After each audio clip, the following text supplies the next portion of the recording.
Meus irmãos, vamos compartilhar um texto aqui. Apocalipse, onde está localizado o tema, capítulo de número 3, versículo de número 10.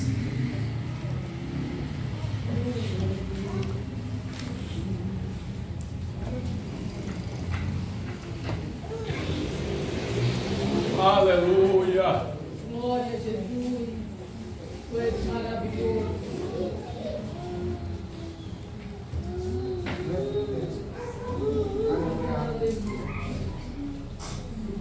Deixa eu dizer, eu achei. Glória a Deus. Diz assim: porque deste atenção à minha exortação, quando a suportar o sofrimento com paciência, eu igualmente te livrarei da hora da tribulação, que virá sobre o mundo, para pôr à prova os que habitam sobre a terra. Vamos versículo 11 também. Eis que viu sem demora, conserva o que tens, para que ninguém tome a sua coroa. Tomai os vossos assentos.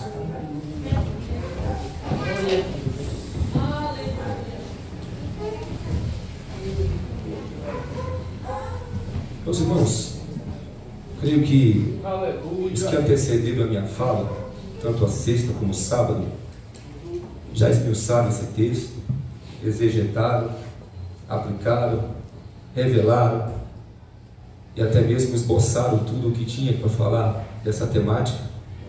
Costumo dizer que o pregador de festividade do último dia é o mais difícil de falar, porque todos já vieram, e o que falar depois de tudo que foi oferecido?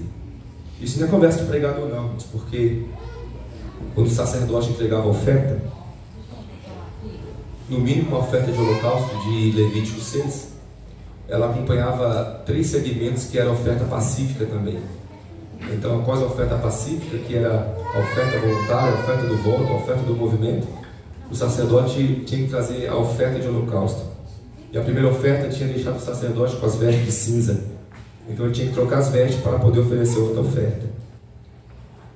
Observe que quando Salomão também faz o sacrifício com quase 900 novilhos, a glória que desceu na casa interditou a porta, ninguém entrava, ninguém saía, porque o sacrifício foi aceito. Então o que é que vai oferecer depois que a fumaça já subiu, que a glória já desceu? É um desafio muito grande. Porém a gente sabe que quem ateou o fogo do altar foi o próprio Deus.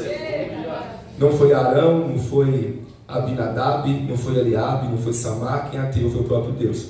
E a gente entende que se Deus não atear o fogo no altar, ninguém pode colocar o fogo no altar. Então vamos debaixo dessa humildade e dependência da parte dos céus. Meus irmãos, diante do texto aqui que nós lemos, de antemão falando de Apocalipse, é um seminário. Qualquer período aqui que o pastor nos der, ainda é pouco, com toda a humildade do mundo, porque Apocalipse ele é uma questão de seminário escatológica, é um texto muito abrangente, mas como estamos debaixo de uma revelação, debaixo de uma temática, debaixo de uma festividade, que eu creio que debaixo de oração também foi revelado esse tema, nós não queremos aqui esboçar ou até mesmo desfilar conhecimento no púlpito. Nós queremos transmitir algo do coração de Deus aos irmãos, dentro da inspiração que o Espírito Santo deu aos irmãos. Observe que nós estamos aqui, no mínimo, em 4 linguagens do Apocalipse. O Apocalipse ele pode ser um livro preterista, ele pode ser um livro idealista, ele pode ser um livro histórico e ele pode também ser um livro futurista. Quando falamos de ser um livro preterista, quem interpreta ele assim, ou grande parte da teologia antiga, diz que o Apocalipse se cumpriu no ano 64 depois de Cristo. Quem aborda a ideia de ser idealista diz que o Apocalipse ele é todo espiritual. Os 22 capítulos são todos espiritualizados. Quem aborda a ideia do Apocalipse ele é um livro histórico. A grande parte da igreja acredita que ele é um livro que se cumpriu, está se cumprindo e ainda vai se cumprir.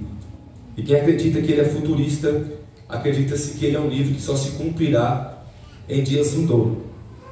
como grande parte da igreja acredita que ele é histórico, ele já se cumpriu, está se cumprindo e vai se cumprir. Nós vamos aqui tentar representar o que essa carta à igreja de Filadélfia apresenta-se à igreja cotidiana moderna. De antemão, nós sabemos que existem mais 6 igrejas também no tempo cronológico que recebem orientações da parte do próprio Jesus. E observe que a carta é chamada de carta magna, porque é uma carta de juízo. Quem está escrevendo a carta é João, por intermédio de uma inspiração. E João escreve uma carta onde existe um juiz, por isso é uma carta magna. O juiz, Apocalipse, é o próprio Deus. Você não vê nenhum outro livro onde existe um juiz que vai dar sentenças, condenação, julgamento, a não ser o livro do Apocalipse. Para o perdido, para o que está no mundo, para o que estão em trevas, é um livro assustador. Para os crentes é carta de esperança, de salvação. É uma carta que a igreja lê com alegria. E observe, senhores, que ao falar do Apocalipse, nós entendemos em tempos cronológicos que existem aqui 7 igrejas na Ásia. Por sinal, João, ele tem uma revelação na ilha chamada Patmos. A ilha de Patmos é uma ilha de homicidas, de pessoas que eram julgadas por cometer homicídios, latrocínios, furtos e violação da lei. Então era um lugar perigoso, era um lugar de pessoas que eram afastadas da sociedade e não tinham vínculo mais com a comunidade. Então é um lugar de pessoas perigosas, a ilha de Patmos. Nenhum cidadão de bem, nenhum cidadão de comunidade, de família, estava na ilha de Patmos. E a pergunta é: então o que está fazendo o apóstolo João nesta ilha? O que está fazendo João na ilha de Patmos? E a pergunta teológica é essa: o que o apóstolo amado João, mais próximo, aquele mesmo que representou as 12 tribos de Israel, apontando para Cristo como sumo sacerdote da igreja, quando colocava a cabeça no peitoral do mestre, ele ouvia os batimentos cardíacos de Jesus. Nós sabemos que o sumo sacerdote usava 12 pedras em seu peitoral de ônix, representando as 12 pedras da casa de Jacó. E quando João reclina a cabeça sobre o coração de Jesus, ele está representando as 12 tribos e está dizendo: Jesus é o sumo sacerdote da igreja. O que está fazendo um homem tão íntimo que, em João, em sua narrativa do capítulo 20, ele entra no sepulcro de Jesus e traz o detalhe do lenço dobrado? O que está fazendo um homem tão íntimo, que foi o único a escrever 7 milagres de Jesus em seu evangelho, trazendo por sinal a pessoa divina, messiânica de Jesus em sua narrativa? O que está fazendo um discípulo tão íntimo que foi enquadrado na família de Jesus? Você acha pouco isso? João estava debaixo da cruz quando Jesus estava no Gólgota, ficou com Jesus até a hora da crucificação, por volta das 3 da tarde, na sexta-feira. Os discípulos estavam dispersos, uns tinham vendido, outros tinham negado, outros correram com medo, mas João estava lá com ele, embaixo da cruz, junto com a sua mãe e a sua família. E para o céu nada é em vão, não há desperdício. Tudo que se faz para o céu há uma recompensa, e tudo que se faz para o céu é escrito no livro da consciência do Evangelho. Jesus estava na cruz, João estava embaixo, até o fim, como um discípulo amado. Jesus olhou para ele e disse assim: João, eis aí a tua mãe, mulher, eis aí o teu filho. Ele entrou para a família de Jesus porque aguentou o sofrimento e perseverou com Cristo até o fim. O que está fazendo um homem com este currículo? O que está fazendo João em uma ilha de assassinos e de homens rejeitados pela sociedade? Quando lemos Apocalipse capítulo 1, é a apresentação da carta. A carta tem um remetente, tem um destinatário. A carta precisa ser entregue a quem precisa ler. E a carta, ela precisa também de alguém para poder escrevê-la, porque trata-se também de um epílogo. Observe, os irmãos, que a revelação de João é essa: eu, João, estava numa ilha chamada Patmos.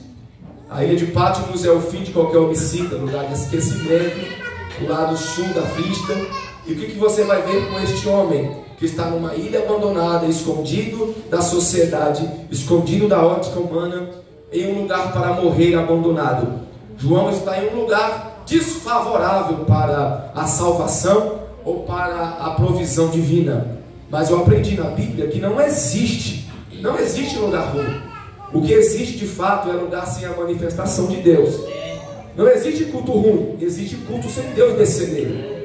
Não existe ambiente ruim. Arqueologicamente falando, Diga por sinal que Êxodo 3, na terra de Midian, é um terreno deserto, árido e terra de contenda no original. Aí Deus disse assim para Moisés: Moisés, eu desci nessa terra ruim para fazer o meu povo subir.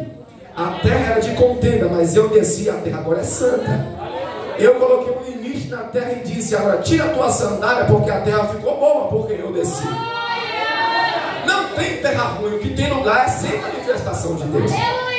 Quando a gente olha para o Gólgota, é o maior cenário dessa verdade.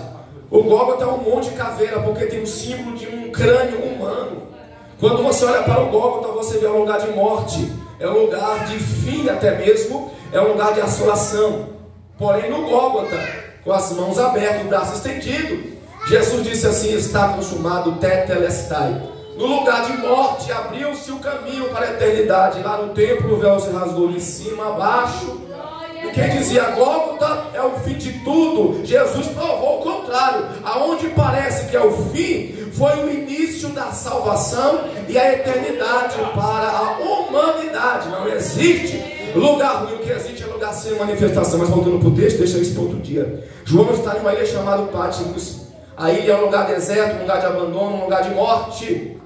Porém João está, diz o texto, no versículo 9, que ele estava lá por causa do testemunho. E João se enquadra agora a um membro da igreja. Ele diz assim: mesmo eu sendo apóstolo e tendo tanta intimidade com Jesus, eu, João, também estou perseverando na fé em Jesus Cristo. E estou também aguardando na paciência da sua palavra. João se coloca como um membro comum da igreja, dizendo: eu também estou nessa esperança. Eu estou aguardando as promessas vindouras para a igreja. E quando João escreve assim, ele está dizendo também: ora, eu agora perseverando como um crente comum, aguardando a salvação. João diz mais: eu vi na ilha de Patmos, em uma visão alucinótica, e quando vi caí como morto. E agora ele vai descrever a visão e começa a escrever a carta. Versículos 5, 6 e 7. Ele diz assim, ó: aquele que apareceu para mim, para começar a carta, quem é? Ou da onde ele vem? Ou de quem é a carta? Ou quem é responsável pelo que eu estou vendo? Ele diz assim: primeiro, eu falo da parte daquele que era, daquele que é e daquele que há de ser. Segundo, eu falo da parte dos 7 espíritos que estão acesos ao trono de Deus. Terceiro, eu falo da parte de Jesus Cristo, aquele que é primogênito dos mortos, qual pelo seu sangue nos constituiu reinos e sacerdote. Quando João fala da pessoa de Cristo, ele está dizendo assim: agora eu falo daquele que venceu, quando foi ressurreto, a morte. Ele é o primogênito. Alguém pergunta: olha, no ministério de Elias, Elias ressuscitou o filho da viúva de Sarepta. Eliseu opera o mesmo milagre. O que dizer da viúva de Naim, da filha de Jairo, do irmão Lázaro? Olha, o porquê de usar o título de ser primogênito dos mortos? Quando João afirma isso, João está afirmando assim: ele é o único que morreu, ele é o único que ressuscitou, e é o único que nunca mais provou a morte. Então ele é primogênito dos mortos, porque ele recebeu atributos de Deus Pai. Quando Jesus sobe aos céus, logo também Paulo fala a respeito disso: ninguém subiu senão aquele que desceu do mesmo céu. Jesus recebeu todo o poder e toda a autoridade, em cima, embaixo e debaixo da terra. E agora, todo principado e potestade tem que se curvar ao seu senhorio. E não só isso, Paulo fala a carta aos irmãos de Filipe, capítulo 2, versículo 6. Olha, mesmo sendo Deus, agora Cristo também perseverando, como persevera a partir de Romanos, capítulo de número 14, ele diz assim, ó: em breve, o Deus de paz esmagará a cabeça de Satanás debaixo dos nossos pés. Cristo também persevera aguardando o dia e a hora. Quando agora a gente entende que Paulo falou aos irmãos de Filipe: ora, ele mesmo sendo Deus, não usurpou ser como Deus, antes esvaziou de si mesmo e assumiu a forma de servo. Deus lhe deu um nome que está acima de todo nome, que todo joelho se dobrará e toda língua confessará que Jesus Cristo, Ele é o Senhor dos senhores. Uma hora ou outra isso vai acontecer, e isso a igreja aguarda com esperança. Isso a igreja aguarda com perseverança. Isso é a esperança da igreja. E a carta magna, ela traz referências e até mesmo ela traz alguma analogia referente ao arrebatamento da igreja e representação de Cristo como noivo da mesma. Observe que quando Jesus fala de si mesmo, ainda no capítulo 1, ele toma a palavra em primeira pessoa. Ele diz assim, ó: eu sou o alfa e o ômega, o princípio, o meio e o fim. Fecha o capítulo 1 e vem carta às igrejas da Ásia. Como não é um seminário, eu quero chegar aqui na temática. A gente sabe que as cartas são em períodos cronológicos para uma igreja contemporânea e também para a igreja local.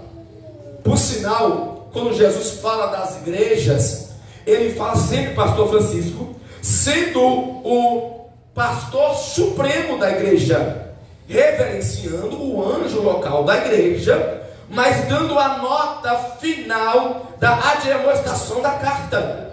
Então Jesus atribui ao anjo da igreja a honra, ao anjo que está dirigindo a igreja, porém ele se comporta como aquele que dá o decreto final para a igreja.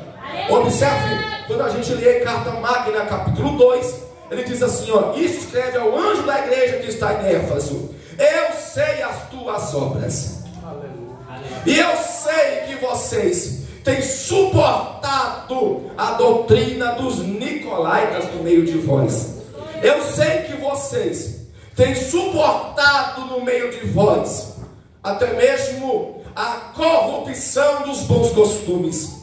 Porém, eu tenho algo contra vocês. Vocês esqueceram aonde caíram, abandonaram a prática do primeiro amor. Volta-te, arrependa-te. Aí Jesus agora é o Senhor da igreja. Ele diz assim: antes que eu venha até vocês e remova o candelabro que está no meio de vocês. Quando Jesus fala sobre o candelabro da igreja, ele fala do Espírito que opera na igreja, o Espírito da ciência da palavra, o Espírito da multiforma de dom de profecia, revelação, eloquência, dom de maravilha e as multiformas da operação divina. Quando ele fala de lâmpada apagada, ele está dizendo: eu sou o Senhor da igreja, que eu posso apagar a lâmpada da igreja e ninguém pode acendê-la. A gente sabe que a igreja primitiva, como a igreja do dia do clero da Revolução Francesa, passou por algumas reformas, fez algumas alianças com o Estado.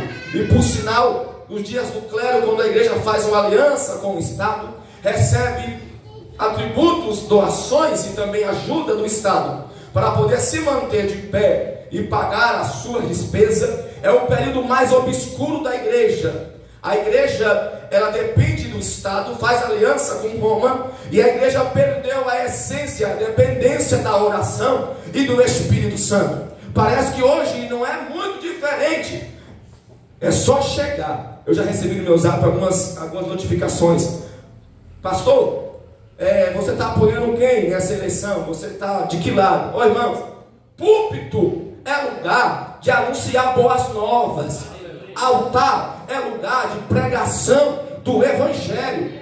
A igreja sempre sofreu com algumas alianças com o Estado, dependendo de forças naturais para prevalecer. Mas pastor, se tivermos alguém lá na Câmara que defende o direito da igreja, que protege a família, sim, é bom, não é proibido voltar um deputado que defende os nossos dogmas e os nossos direitos. Mas você interrompeu o culto de adoração àquele que está sentado no trono para poder defender uma causa política. Eu, por sinal, não concordo com essa ideologia. Toda vez que a igreja dependeu de força humana, igreja, ela pereceu na história, mas quando a igreja fazia aliança com a oração, fazia aliança com o Espírito Santo e dependia do poder e o fogo divino, a igreja passava pelo sistema de Nero, a igreja passava pelo sistema de Tiberíades,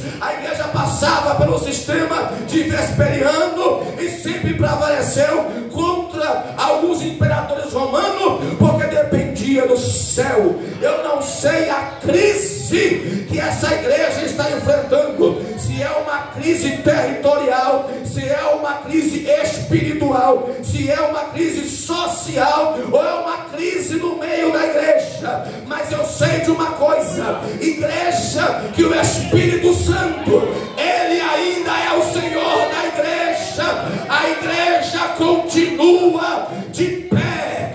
Jesus está dizendo: eu tenho o poder de apagar a lâmpada da igreja, e se eu romper e apagar o catiçal da igreja, pode chamar pregador famoso, pode chamar cantor de renome, pode trazer alguém conhecido, pode colocar deputado no altar, que o fogo não pega, mas se os outros sentir o céu conosco.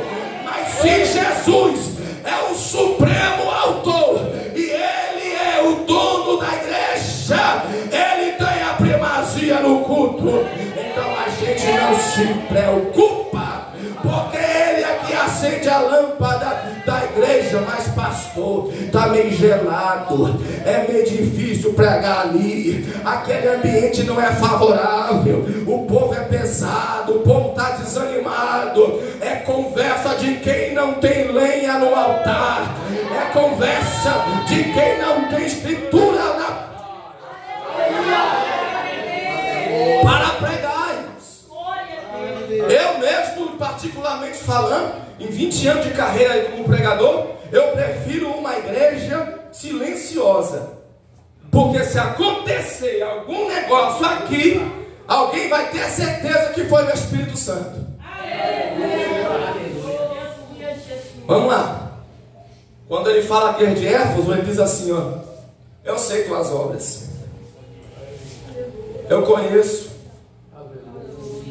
porém as 7 igrejas, a hora estava morrendo, ele vem como aquele que tem uma recompensa também, representando que ele é o Senhor da igreja. Por exemplo, a igreja que está em Éfeso, ele diz assim, ó: se vocês vencerem, se vocês suportarem, pega isso aqui que é muito profundo isso aqui. No Éden, 3 jardins, Olan, Hazel, Gan Éden e o Éden, são 3 jardins que existiam. O jardim do meio, o lugar da aprovação. Satanás tentou a mulher que seduziu o homem, e ambos caíram no pecado, porque a árvore do conhecimento do bem e do mal era em um período de elevação espiritual. O homem tinha que se elevar no jardim da aprovação, ele tinha que provar para Deus que podia ter direito em alguma coisa. Então Deus colocou ele no jardim do meio, Olan, Hazel e Gan Éden. São 2 jardins: jardim das delícias de Deus e jardim do julgamento de Deus. Se eles errassem no teste, seriam lançados no lugar do julgamento e o mundo que nós vivemos hoje. Quando Satanás tenta o homem e a mulher, ele quer fazer eles ter conhecimento. Aí você olha para o texto e você vê uma recompensa aqui. A igreja que está em Éfeso, por quê? A igreja que está em Éfeso, no berço da deusa Diana, da idolatria, também da Ásia Menor, eles estão numa comunidade oprimida pelo sistema, não tem tanta liberdade de expressão. Aí Jesus diz assim: eu vou dar uma recompensa se vocês vencerem. Eu darei direito de comer da árvore que está no meu jardim. Para quem localizou aqui meu raciocínio, era Deus dizendo assim: Satanás provocou o homem a cumprir ou a violar uma ordem imperativa para ter acesso a um conhecimento prematuro. Mas se vocês vencerem o que o diabo não podia tocar, E o que o diabo seduziu o homem para poder receber e conhecer antes da hora, vocês poderão comer deste fruto. Quando se refere à igreja de Esmirna, há uma perseguição como em Filadélfia. E ele diz assim a partir do versículo 10: ao que vencer. De antemão, ele representa aqui já uma coroa, tanto espiritual, a Esmirna, como uma coroa física, a Filadélfia. E ele diz assim: olha, o diabo está para lançar algum de vocês na prisão, ser fiel até a morte, e dar-te-ei a coroa da vida. Para a Esmirna, ele oferece alguma gratificação.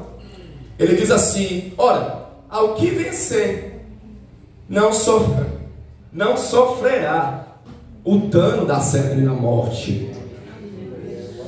É nesse contexto que se aplica que o Apocalipse é idealista, porque são coisas espirituais. Quando ele fala à igreja que está em Pérgamo, ele diz: ora, ao que vencer, eu darei direito de comer do maná escondido, e eu darei um novo nome em uma pedra branca, que ninguém conhece este nome a não ser quem recebeu e quem entregou a pedra. Aleluia. Dentro do tribunal na Grécia Antiga, quando aquele que está sendo julgado recebia uma pedra branca, ele estava recebendo uma pedra de libertação, porque aquele que o julgava decidiu tirar a acusação sobre aquele homem. Então a pedra branca representava uma forma de livramento e uma forma de misericórdia e benevolência.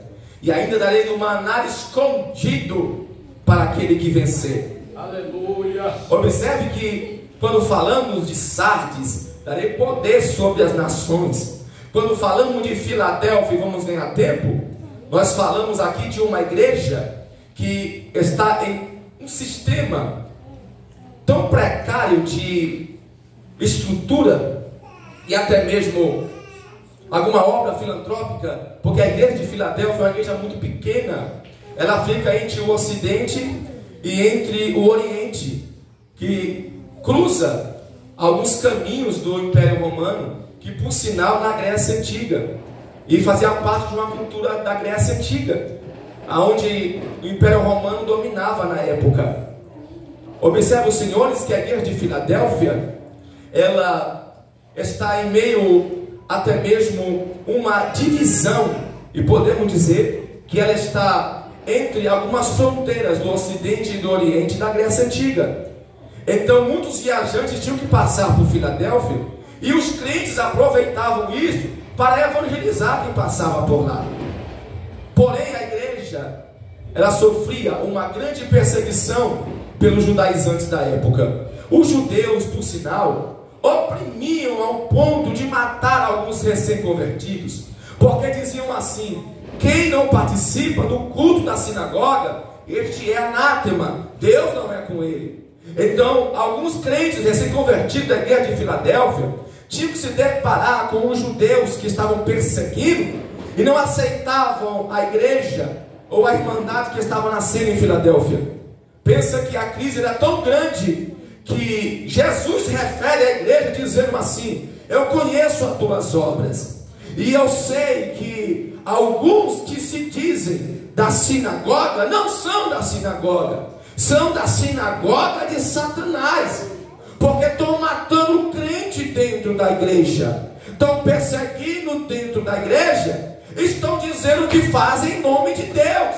Aí Jesus disse: são anátemas, malditos, e participam de cultos a demônios, porque estão dentro da igreja e estão perseguindo aqueles que protestam a fé em Jesus Cristo. Como a chave da religião estava na mão dos judeus, os crentes estavam sendo oprimidos por causa do sistema religioso. Então Jesus se apresenta a essa igreja dizendo: ei, eu sou santo e eu sou verdadeiro.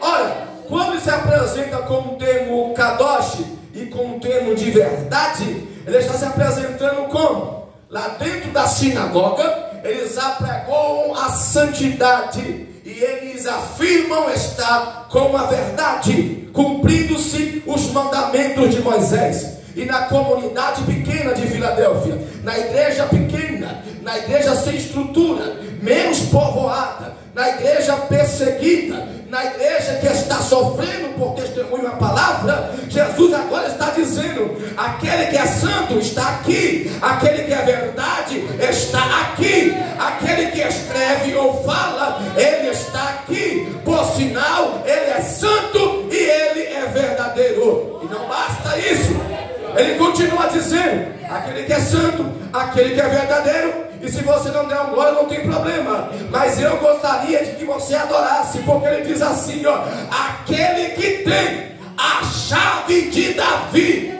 Terceira coisa que ele está dizendo: eles estão achando que estão protestando santidade, eles estão achando que estão asseguros com a verdade, eles estão achando que tem a chave da eternidade, porque são da linhagem abraâmica. Mas eu, porém, vos digo que eu tenho a chave de Davi. Quando Jesus fala que tem a chave de Davi, ele está dizendo: sou eu quem abro, sou eu quem fecho.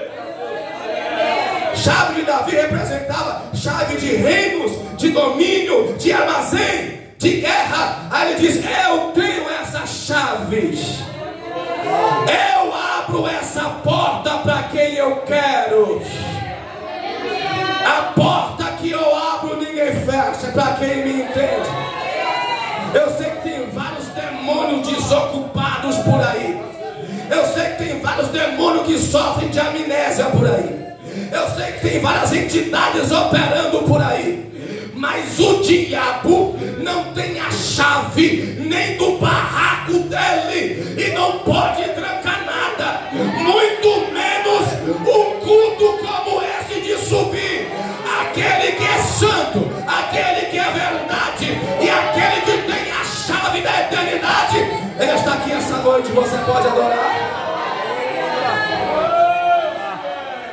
Aquele que tem o poder, Mateus 10, 28, de lançar o corpo e a alma no inferno, ele está aqui nessa noite. Aquele que João viu e quando viu caiu como morto e disse: os seus olhos eram como chama de fogo, o seu cabelo branco como a lã branca, da sua boca saiu uma aguda espada, ele tinha um cinto de ouro, na sua coxa estava escrito: Rei dos reis, Senhor dos senhores. Os seus pés reluzentes como na latão na fornalha de fogo. Ele vinha sobre o cavalo e saltava sobre os montes. Ele tinha na sua direita 7 estrelas, e sobre ele estava todo o principado e toda a potestade. Profecia messiânica de Isaías referente a ele. A igreja pode passar por tribulação, a igreja pode passar por crise espiritual, a igreja pode passar por dificuldade no departamento, mas aquele que Paulo disse, carta de Éfeso, a partir do capítulo 4, ele disse: aquele que é o cabeça da igreja, de todo o fundamento, ele sustenta toda isso. Levante a mão. Você está no culto, você está no culto, você está adorando aquele que vive, você está adorando o que tem as chaves. Como é que a gente está adorando aquele que tem a primazia? Como é que a gente está adorando aquele que é cordeiro e leão?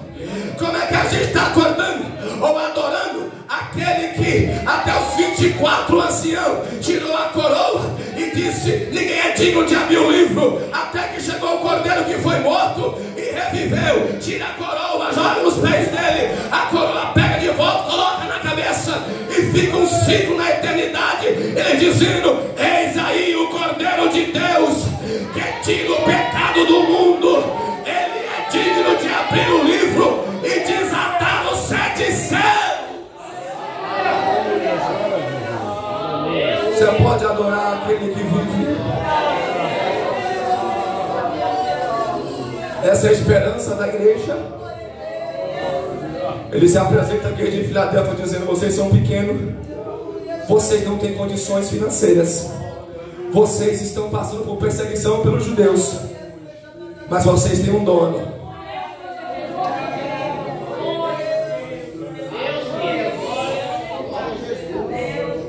Por isso que Paulo exorta aos irmãos de Éfeso, capítulo 3, versículo 20. Ele exorta assim: esse sistema aqui da Ásia Menor, vocês estão infiltrados como igreja. E Paulo disse assim, ó, nós não podemos, versículo 10, ele diz assim, nós não podemos nos conformar com isso. Nós somos igrejas aqui, e como igreja nós representamos as multiformas de Deus operar. Paulo está afirmando assim: como igreja nós estabelecemos aqui a soberania do reino. Então nós não podemos nos conformar com esse sistema. Por que Paulo está dizendo isso? Porque o culto a Diana no teatro tinha quase 30 mil pessoas. No culto de lascívia, de imoralidade, no culto de prevaricações, havia mais um público, havia súditos. E no culto na Ásia Menor, na guerra de Éfeso, por sinal, o pastor Timóteo também pastoreava por lá. A igreja estava tímida, a igreja estava acanhada. O culto a Diana, Epidêmides, fazia mais barulho que o culto na igreja de Éfeso. Aí Paulo está inconformado com isso. Aí Paulo diz assim: não, vocês não estão entendendo. Capítulo 4, a partir do verso 20, Paulo diz assim: vocês precisam interagir com o Espírito Santo. Vocês estão sufocados pelo sistema corrupto. A idolatria, a imoralidade está ao redor de vocês. Isso traz um avivamento sobre a igreja. Aí Paulo disse: vocês precisam aprender a interagir com o Espírito Santo. Aí ele ensinou a doutrina dizendo: não entristeçais o Espírito Santo, pela qual vós estáis selados para o dia da redenção. O que Paulo está dizendo aqui: os que têm o selo do Espírito, ao ouvir o arauto, ao ouvir a voz do profeta, ao ouvir a voz do mensageiro, ao ouvir o Espírito falar com congregação, não endureçais o vosso coração, interaja com ele, levante a mão, adore a presença daquele que se manifesta por intermédio da tua palavra. Paulo está exortando: vocês precisam de um avivamento. Não entristeçam o Espírito Santo. Vocês estão selados para o dia da redenção por ele. Interaja, dê glória, adore. Ele continua em Enredo, capítulo 5, verso 18: não vos embriagueis pelo vinho que traz a contenda, porém enchei-vos do Espírito Santo. Não tem frieza que suporta, não existe bloqueio, não existe entidade, não existe demônio, principado que suporta uma igreja de oração, uma igreja que tem eternidade no coração e na alma. Não existe complô, dogma humano, não existe sistema corrupto que consegue parar uma igreja que tem alma eterna, que tem princípios de salvação. Por gentileza, a igreja, ela é a única instituição que não tem projeto territorial.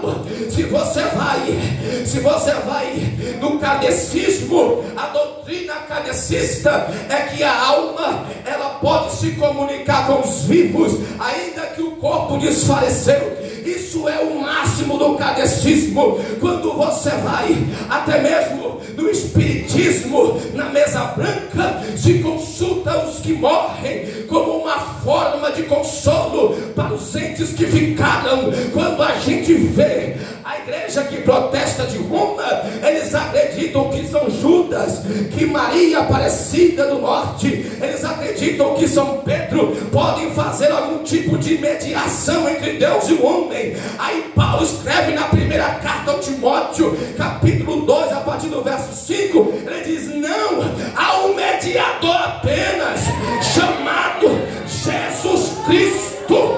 Ele é o mediador entre Deus e os homens. É só ele que é o mediador. A igreja é a única instituição que acredita no que até mesmo a ciência já deu um nome de uma catástrofe, e chamamos assim a nível universal, galáctica, durar alguns milhões de anos para acontecer, e é o fim da extinção da raça humana.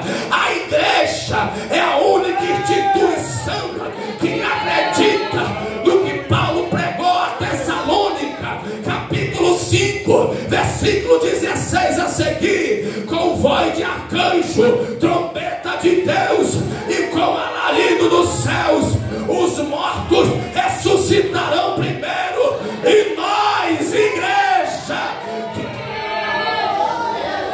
está vivo. Paulo diz: e nós que estamos vivos, no termo grego quer dizer nós que estamos avivados, nós que estamos esperando, nós que estamos de pé, nós que aguardamos, seremos arrebatados com ele nas alturas, e teremos um corpo de glória transformado. Eita, coisa boa! A igreja é a única instituição que acredita que seremos arrancados à força. Por favor, olha para o irmão do seu lado. Eu não sou pregador de fazer isso aqui não, mas olha para o seu irmão, vê se ele tem semblante de arrebatamento. Vê aí.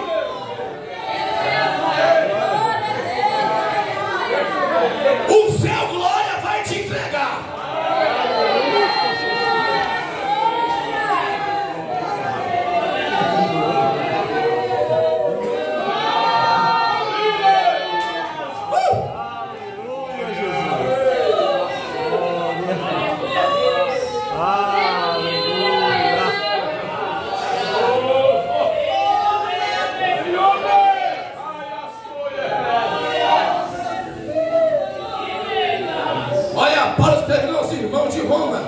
Sangue da justificação, 5:9, 6:23, traz do pecado é a morte. Quando ele vai falar no capítulo 8 sobre a divisão e até mesmo a aliança com Deus através de Cristo, ele diz assim, ó: o sangue da nova aliança, ó, nos justifica, porém o Espírito nos vivifica até o dia da redenção. Explica melhor isso aí.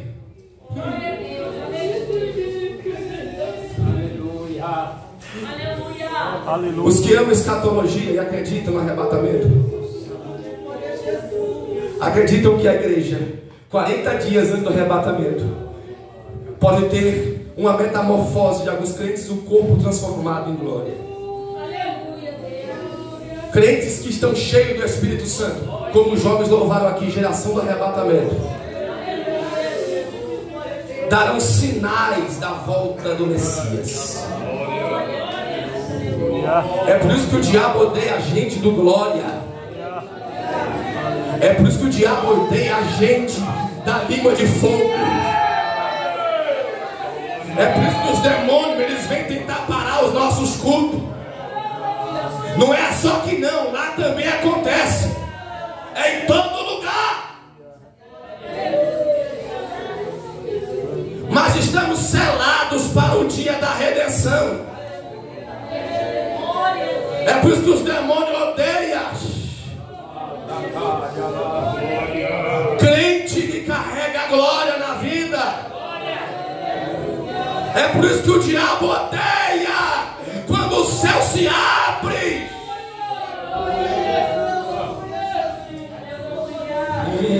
Meu Deus, aí João diz assim, deixa eu falar o que eu estou escrevendo aqui. Ele diz assim: oh meu Deus, eis que venho sem demora. Guarda o que tem para ninguém tome a sua coroa. Dê uma atençãozinha para mim, eu vou encerrar já já. Eu tenho 5 minutos. Vai ficar bom isso aqui agora, olha para cá. Segura aí, a gente vai subir nessa glória. Estou sentindo o céu aqui conosco. Oh meu Jesus. A igreja de Filadélfia, para resumir aqui, a gente dá glória aqui e ser envolvido pelo céu, está localizado em um lugar onde existe vulcões em erupção. E o que é que tem a ver isso aqui? Por estar localizado em um mapa geográfico onde tem muitos vulcões, a cidade sofria muitos terremotos. Então os crentes de Filadélfia tinham medo dos terremotos. Alguns saíam fora dos muros da cidade para abrigar em lugares distantes. Aí Jesus disse assim: ei, vocês estão sendo estremecidos. A estrutura de Filadélfia está sendo balançada pelo poder dos vulcões. A igreja está sofrendo. As erupções do vulcão estão estremecendo na base pelo bombardeio. Mas eu me apresento como soberano dessa igreja. E agora pega isso aqui, ó, que Jesus disse: ao que vencer. Quem vem do Ocidente, vem do Oriente, passa pela Grécia Antiga, ele representa toda a cultura da Antiga Grécia, que isso era Filadélfia. Eles precisavam, dentro do berço da idolatria, evangelizar quem passava por lá. E fora o desafio de morrer na mão de alguns judeus, eles tinham que continuar pregando. É um desafio muito grande. Aí o dono da igreja disse assim: ei, vocês que estão sendo ameaçados de morte, vocês que estão passando por perseguição aí em Filadélfia, vocês que estão cercados por esse sistema aí também, vocês que estão com medo desse terremoto que está assombrando a cidade de Filadélfia, eu vou melhorar. Vocês que estão com medo do vulcão que entra em erupção, vocês que estão com medo da igreja desmoronar a qualquer momento, eu vos digo: ao que vencer, eu vos farei. Agora pega isso aqui. E o diabo tem medo de ouvir essa verdade. Ao que vencer, eu vos farei coluna.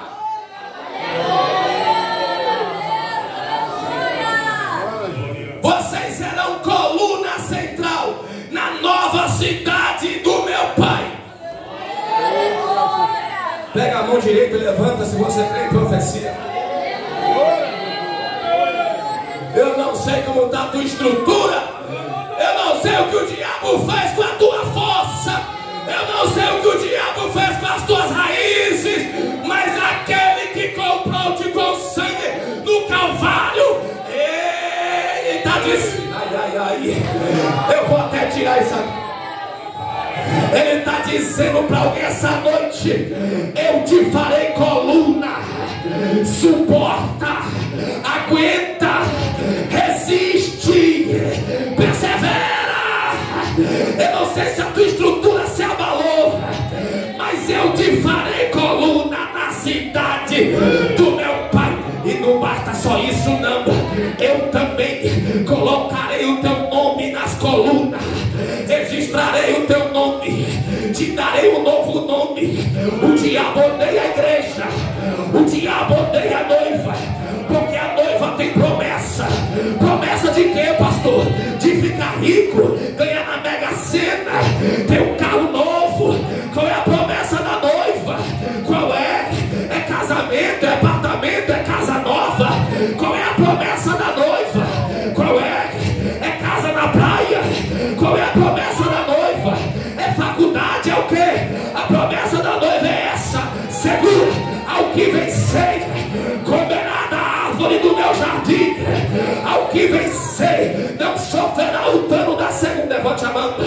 Não sofrerá o dano da segunda morte. Ao que vencer, receberá novas vestes, e o nome não será apagado no livro. Ao que vencer, eu darei o direito de se aceitar à direita do meu Pai. Ao que vencer, terá as vestes salpicadas no meu sangue. Ao que vencer, eu darei o nome numa pedra branca. Ao que vencer, eu darei do maná escondido. Acorda, o diabo odeia a igreja, porque temos esperança.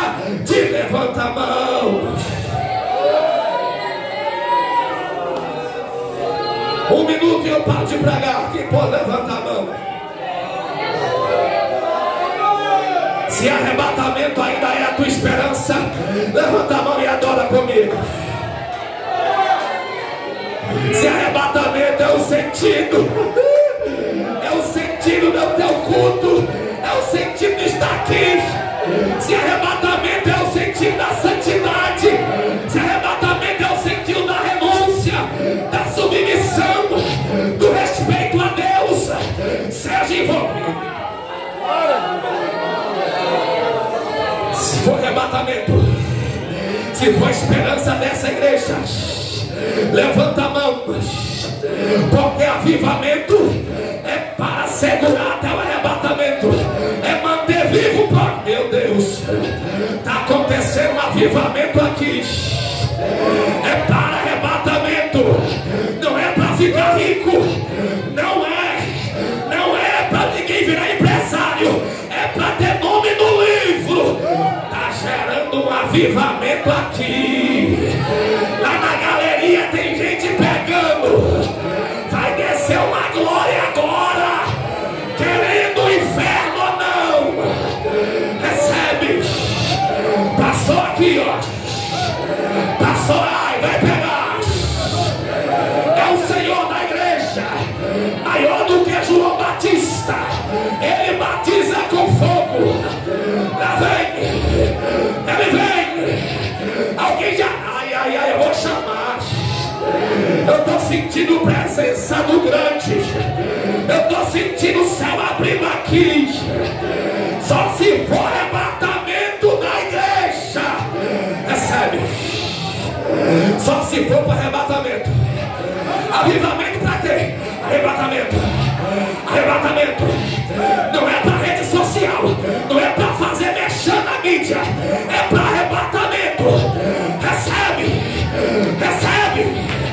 Recebe. Eita, pegou ali, ó. Eu tô vendo ali. Ei.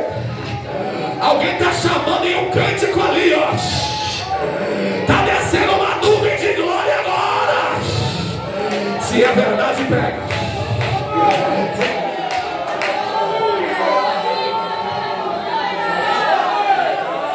Saúde de carroça, porém que é tipo anjo, no canossa lema, na condelei. Tá passando um varão aqui de linho finíssimo. Zadominou, catatominou, canacidó. Zaradoma na canto de reminacide. Paradominace de renancita. Tacatocamamominara condei. Olha a aprovação. Olha a aprovação do meu ministério aqui, ó. A minha filha sendo tomada em língua de fogo agora. Olha a ideia boa, tá? Sadocremo no que tem. Desceu o varão aqui, pastor Francisco. Ele tá passando na camúria. Remunda ideia. Remanduba teletejo na luta. Não tem frieza que suporta quando ele desce. Não tem peso que suporta a glória deste varão. Ele tá passando na congregação. Vai começar a renovar agora. Tá pegando na mão das irmãs aqui agora, ó. Tá renovando os jovens também. Recebe.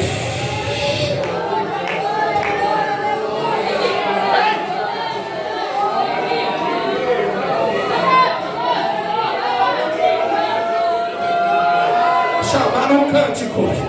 Tá descendo um pergaminho e vai dizer. Ei, sobe, mediou que delé, dominou, papai, não se te renove, legume de prima, poupa. Meu Deus, que negócio forte. Alguém vai marchar na mãe. Terminou que nada condé, é de cana com toda a cara.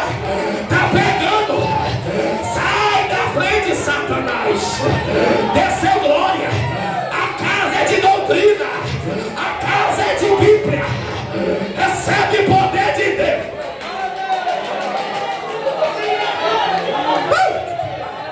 Tá bom? Parei de pregar.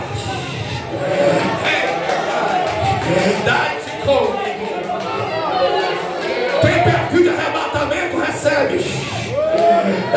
vi um crente normal, esse negócio de voar nas asas do Espírito, corpo transformado, é coisa de gente doida, é coisa de crente cheio, rapaz. Seja cheio.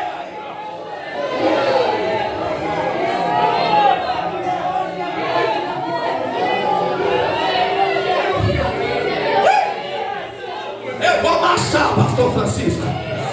Eu vou matar, o varão está convidando. Alguém vem comigo nessa marcha, hein? Destrava